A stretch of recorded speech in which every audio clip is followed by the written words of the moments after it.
चलिए आगे बढ़ते हैं और जानते हैं कि कल जो पोद्दार फैमिली में घमासान मच रहा था उसका क्या अंजाम होता है। तो आज यहाँ पर दादी सा और अरमान आमने सामने खड़े हैं और बातचीत कर रहे हैं, जिसमें दादी सा अरमान के ऊपर इल्ज़ाम लगा रही है कि उसने उसका परिवार का साथ नहीं दिया बल्कि उसकी वाइफ का साथ दिया।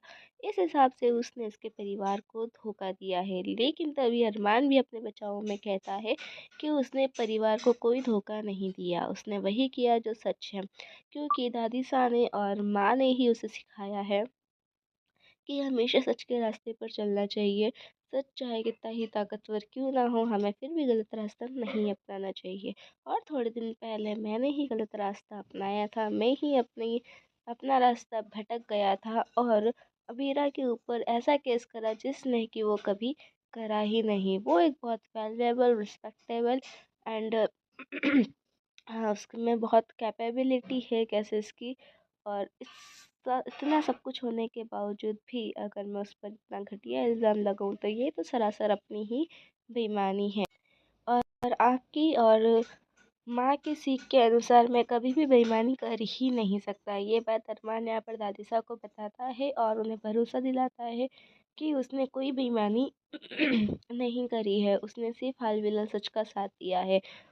उसने अबीरा के ऊपर एक झूठा इल्ज़ाम लगाया था जिसका एहसास मुझे उस वक्त तो नहीं हुआ था, लेकिन अब हुआ है।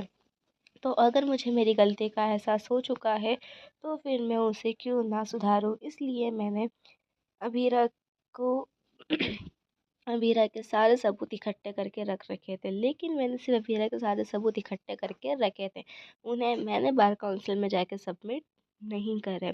ये बात सुनकर फूफासा शॉक्ड होते हैं कि अगर इसने सबमिट नहीं करे तो फिर किसने करे। यहाँ पर फूफासा पर सभी घर वालों को भी ये भी बता देते हैं कि मैं अबीरा के ख़िलाफ़ फिर से कंप्लेंट करने जाने वाला था, लेकिन आपके पोते ने मेरा फ़ोन भी तोड़ दिया और मुझे ये धमकी भी दी है कि अगर मैंने फिर से अबीरा के ख़िलाफ़ कंप्लेंट की तो वो मेरे ख़िलाफ़ बार काउंसिल में जाके कंप्लेंट कर देगा और सबको ये भी बता देगा कि मेरी और अबीरा की बिल्कुल भी नहीं बनती। और यहाँ पर ये एक डरावनी बात भी कहते हैं कि अगर अबीरा फिर से इस घर में आए तो अरमान आपके हाथों से निकल जाएगा। वो अरमान को इस परिवार से अलग कर देगी, आपसे, माँ से, सभी को उससे दूर कर देगी। तब यहाँ पर मनीषा और उनके हस्बैंड कहते हैं कि आप प्लीज़ ऐसा बोलना बंद करिए, हम सभी जानते हैं कि अबीरा ऐसा कभी नहीं कर सकती, उसके लिए प्यार ही सब कुछ है। तो यहाँ पर ये समझाती है लेकिन कोई नहीं समझता है।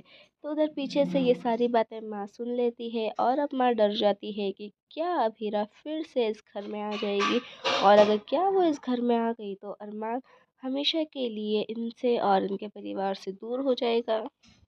इस तरह की कश्मकश में हाल फिलहाल माँ है। तो इधर अबीरा के घर में चल रहा है सेलिब्रेशन, जिसकी वो जोर शोर से तैयारी कर रही है, जिसमें आर के भी आया है। और आर के यहाँ क्योंकि अबीरा खुश है इसलिए वो भी बहुत ज़्यादा खुश है। वो फूलों की जगह पूरा गुलदस्ता लेकर आया है जिसमें वो काफ़ी क्यूट भी लग रहा है और काफ़ी दिनों बाद आज अबीरा के चेहरे पर मुस्कान आई है। तब यहाँ पर उसके नानू कहते हैं कि उसे किसी की नज़र ना लगे। इधर आरके के लिए सरप्राइज़ होता है कि उसे कि यहाँ पार्टी में लौकी टिंडे करेले बने हुए होते हैं, जिस वजह से उसका मूड स्पॉइल हो जाता है और वो अबीरा से पूछता है कि उसने ये सब कुछ क्यों बनाया। तो अबीरा कहती है कि ये सब कुछ अरमान का फेवरेट है। तो खुशी के मोमेंट पे भी वो अरमान का नाम लिए बिना रह नहीं पाई। तो आगे देखते हैं कि वो अरमान के बिना कैसे रहेगी।